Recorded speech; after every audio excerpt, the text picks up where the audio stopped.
नागपूर कोतवाली police हद्दीत महाल रोडवरील Gandhi gate येथे माधव इलेक्ट्रिकल्स दुकानातून 12 लाख रुपयांचे रोख चोरले गेले होते।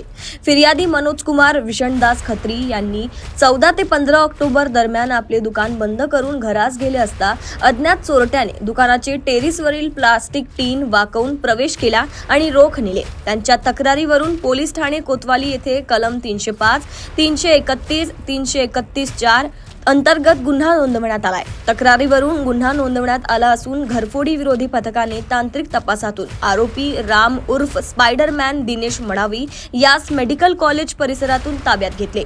त्याने चोरीची कबुली दिली आहे। तसेच सीताबर्डीतील घरफोडी आणि अंबाझरीतील ऍक्टिवा चोरीची कबुली दिली। आरोपीवर एकूण 3 गुन्हे उघडकीस आले असून शेगाव येथे 2 लाख रुपयांची घरफोडीही तपासात आहे।